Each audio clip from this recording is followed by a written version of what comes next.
Jay, how about the Washington Commanders? They are 4-1 for the first time since 2008. They got a chance to be 5-1 for the first time since 1996. It just doesn't feel real.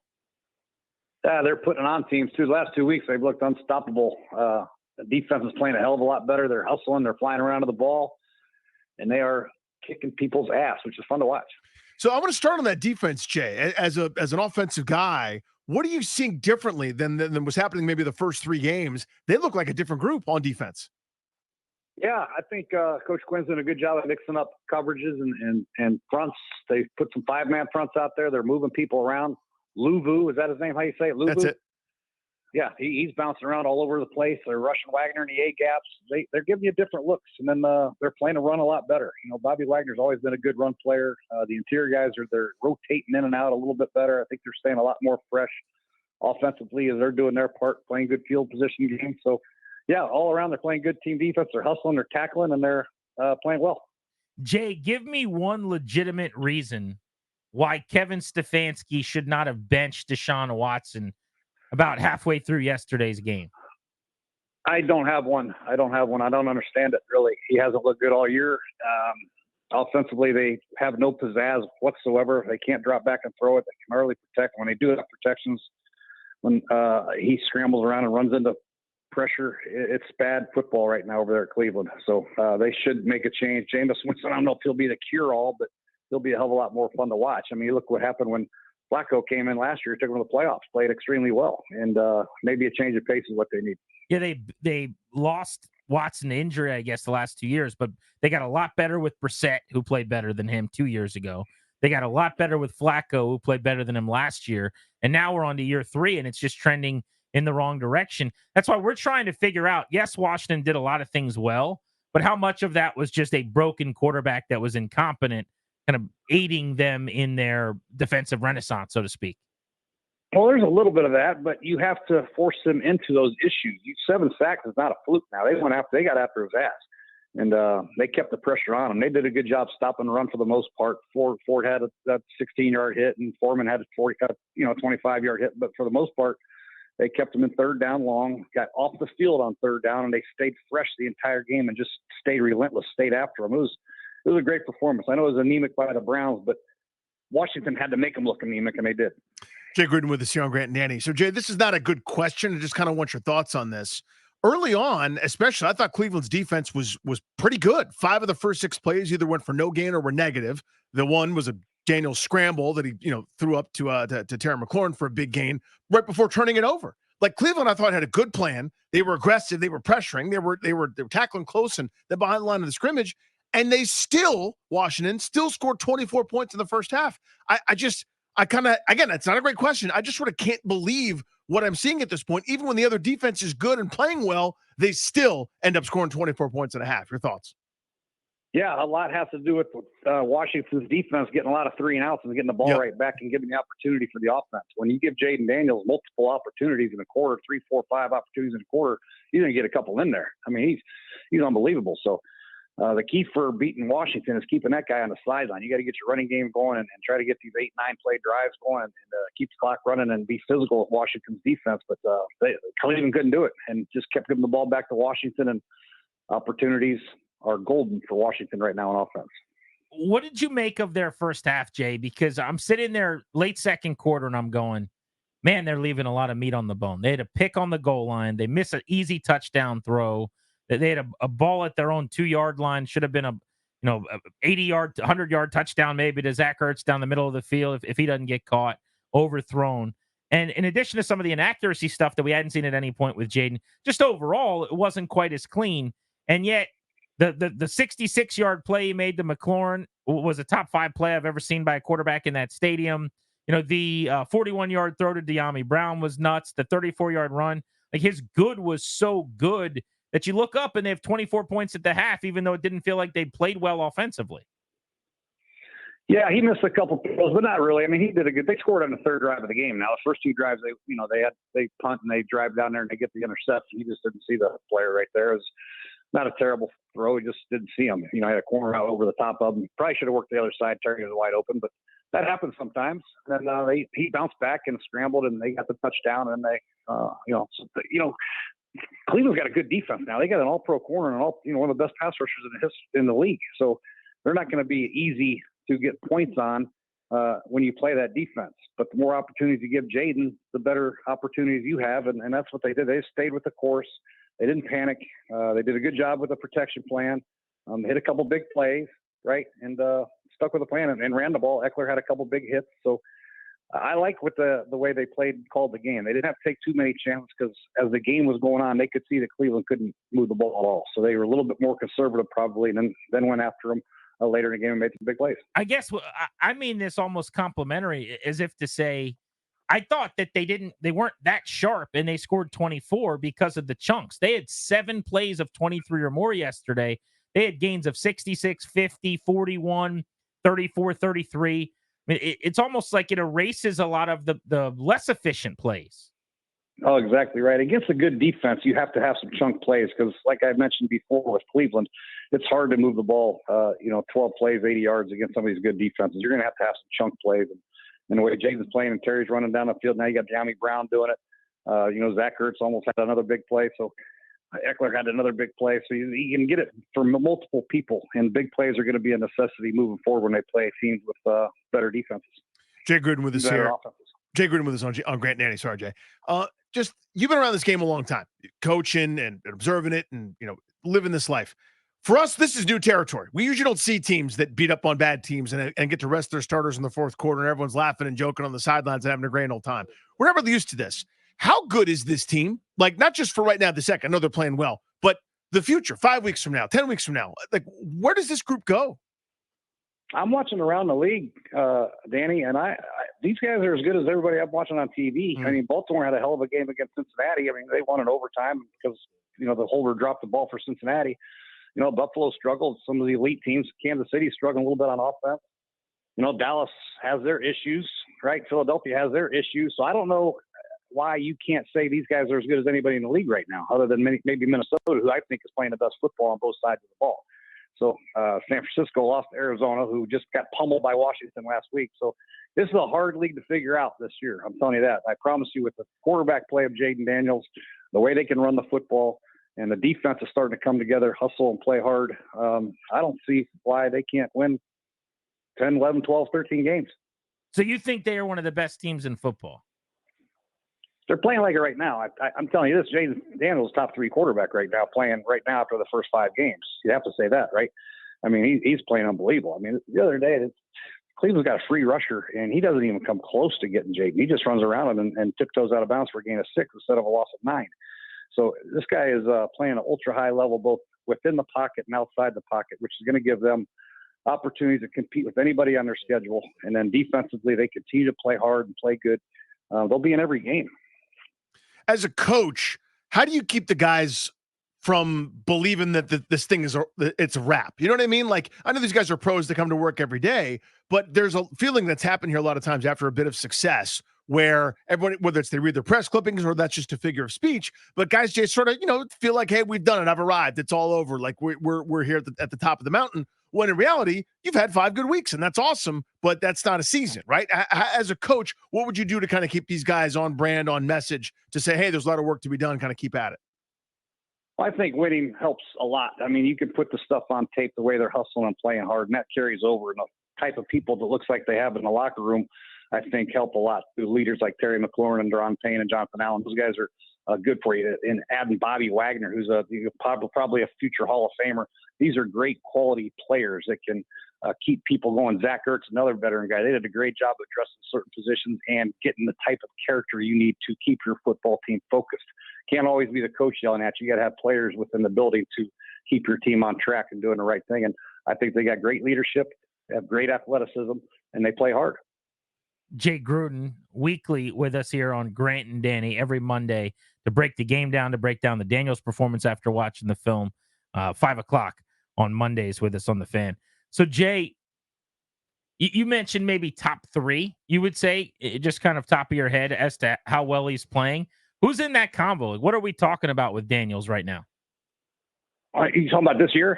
Yeah. Obviously, you would. Obviously, It's been a month, Lamar but is playing crazy. Joe Burrow turned the corner a little bit. Just the normal good players. I think you talk about Burrow and obviously Mahomes, but he's not lighting up the world statistically. But they're undefeated. Sam Darnold is.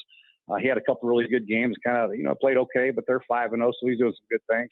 But Jayden, the way he's running the football, he got 250 yards rushing already and thrown for over 1,000 yards. Completion percentage is high. There's not any quarterback in the league that can say that other than maybe Lamar right now. So, I think he's playing as good as anybody in the league right now. So, Jay, how would you coach Daniels at this stage? And I guess what I mean is, these moments that you're talking about, right? Like that 4th and 3 where Usu Cormo has him dead to rights until he doesn't, and he's left in the dust for a 34-yard gain, the sack into a first down that you referenced earlier, or the deep pass to McLaurin, or all in those kind of improvisational, you can't coach that type plays, right? But then maybe if you go back and look at the film, hey, this guy might have been open quick and easy for the first down, et cetera. How do you balance that as an offensive mind? Because you don't want to stifle the gifts, but you also want maybe some of the easy stuff that may be available within scheme. Like, what's the balance there as a coach? Yeah, for sure. You got to keep coaching the scheme, right? That's number one. You're going to keep coaching the scheme and how you're going to attack the opposing defense. Baltimore is going to have a different way of playing defense, whether it's quarters or cover 2 or match, whatever they're going to play. So you got to have plays that attack that and continue to coach them up. And then when plays break down, you just do your thing, protect the football and protect yourself, for God's sakes. But I don't think you can overcoach him when it comes to his ability to extend plays. That's just a God-given talent that he has. And you just got to ride with it and have some fun and watch him and pat him on the head when he comes off the sideline, because he'll usually make it into a good play. The one more about the offense for me, Jay, is what I think is really cool. I mean, I think back to your offenses, right? Where it's like when you had Pierre Garçon, Deshaun Jackson, Jordan Reed, it had to be pretty exceptional for one of those guys not to get the ball in a certain play. You know what I mean? Like it made a lot of sense. You go to the stars. Those guys are so productive, so good. This seems like it's a different guy almost series per series, right? I mean, I know McLaurin has put up a little bit of numbers here with over 100 this past week, but going back to last week, they didn't have Echo. It didn't matter because it was McNichols and Alameda Zacchaeus. This week, Dalmy Brown has a big catch. How is that like something that becomes sustainable, even though it's not one person or not one star? How do that kind of keep mixing and matching and like playing whack-a-mole for a defense where a new guy comes up every week with a big play? It's great on offense because it keeps everybody engaged. And Jayden does a great job of spreading the ball out. He doesn't play favorites. He doesn't force feed one guy. And you can tell that the team is really unselfish, and that's important too. You got to have a team of unselfish players that don't care about fantasy numbers. They're going to go out, block when they're asked to block, run a decoy route when they're asked to run a decoy route. When their number's called and they're open, they know Jayden's going to give them a shot to catch it, and they're going to produce. So it just works all the way around. But you got to have the right type of players in your building. I think Dan Quinn and the organization done a great job getting those players in here with McCaffrey and the draft picks that they got, and the new offensive lineman that they added from Dallas. I mean, they got some good players that really helped out this football team, and they're all unselfish good players. Is it too early for me to be a little bit worried that Cliff Kingsbury is going to get head coaching consideration? Yeah, I don't think. No, he'll probably get another job for sure. I think that's why you have to groom your coaches on staff to continue what he's been doing there. And I think that sometimes the quarterback makes the coach look a lot better. And I'm not putting any shade on Cliff Kingsbury whatsoever. Don't get me wrong there. But I think when you have an outstanding quarterback like Jayden Daniels, I think the next coordinator will be just fine. Look at all the coordinators Tom Brady had. He had about 7 of them. They're all just fine. Yeah, I mean, if Daniels is that special, right, then no doubt. But we've also seen so many times where a guy leaves and it's not the same after that. But I guess, like anything, whether it's a head coach, a wide receiver, if you got the right quarterback, then a lot of things don't matter a whole lot, really. Yeah, I mean, look at Shanahan. He left here. They were 3-13 when he left, and he went to Atlanta, and he had Matt Ryan, and he goes to San Fran, and he's got all these talented players. He's done a pretty good job. So the situation sometimes for coaches, you got to have some players that can execute, especially at the quarterback position. That makes everything a hell of a lot easier for the play caller.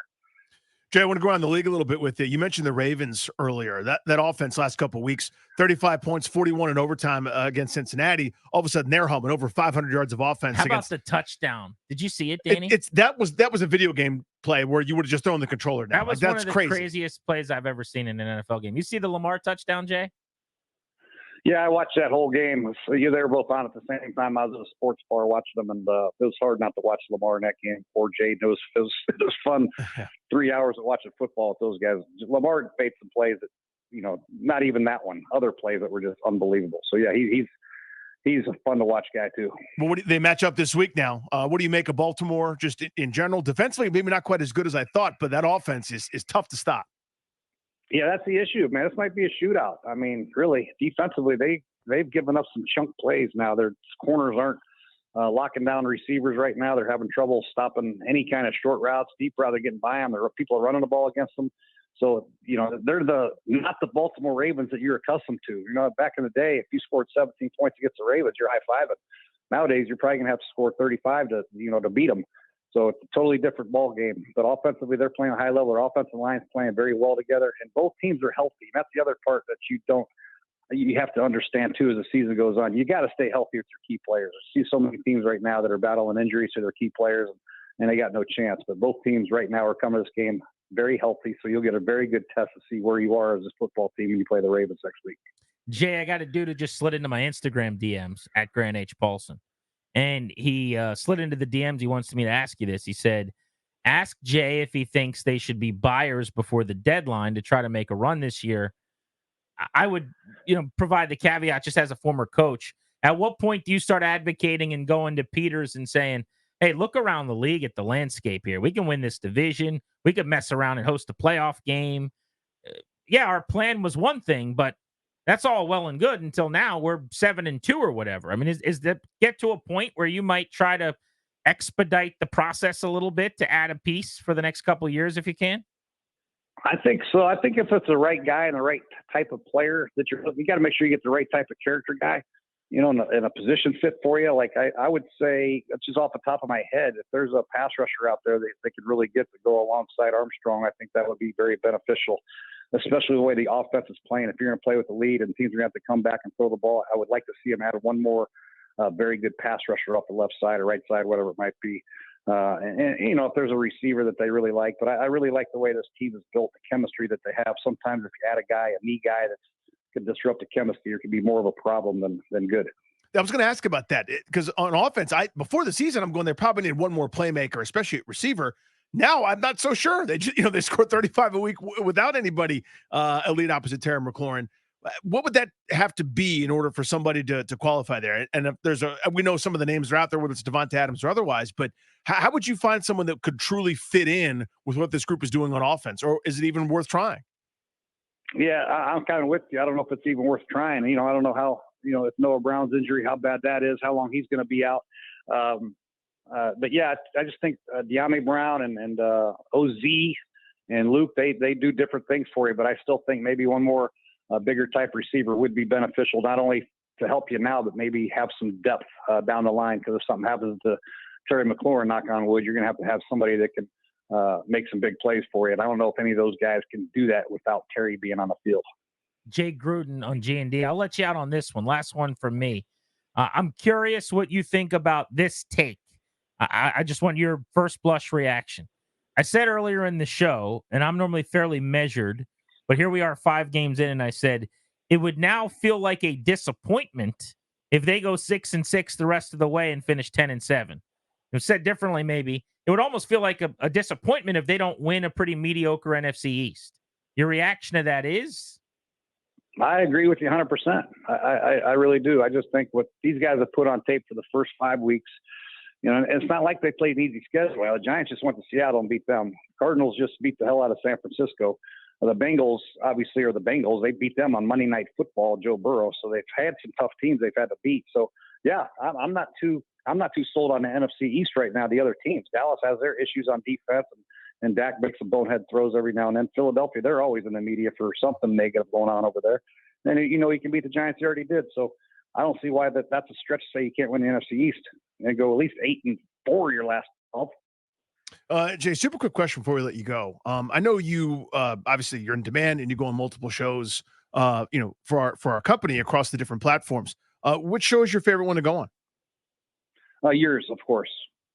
That's what we were hoping you would say, Jay, because I told Chris it was his too. So Well, it's funny And I'll you probably say tell that Kevin Sheehan because this earlier too. today on another station in a far off land, this is what Jay Gruden had to say. You listen to this, Jay. So I was just over hanging out with the boys, Grant and Danny, who I know you're going to be on at 5 o'clock with them. And I said, hey, Grant, I said, do you have any good questions for me to ask Jay Gruden that I can steal from you? And he laughed, and Danny chimed in. He goes, ask him who he enjoys being on more with. You, meaning me, or us, meaning Grant and Danny. So I'm going to ask you, who do you enjoy being on more with? Oh, you, Chris, for sure. You're the I never really heard of Grant Paulson. There's a little more energy, it sounds like, I believe that one. with what you said to Can't you Russell. tell sarcasm when you hear it? Oh, you, Chris, for sure. You're You know what? That does sound like sarcasm. Now that you replay it, my That's like- detector's going off. Yeah. He's got that Rob Kelly like growl going. I Uh-huh. love me some Rob Kelly. It's man. you, Chris. oh, you, Chris, for sure. You know what? The jury has spoken. They just slammed the gavel. It sounds like Jay Gruden enjoys this show the most. He's at this show, guy. Ladies and gentlemen, Yeah. Jay Gruden. Especially when you go to barbecue joints. Exactly. That's when you're That's all really going to true. like this show. We'll put some ribs down, Yep. some wings down with you. Jay, thank you as always for hopping on, buddy. We'll do it again next Monday. All right. Thanks, fellas.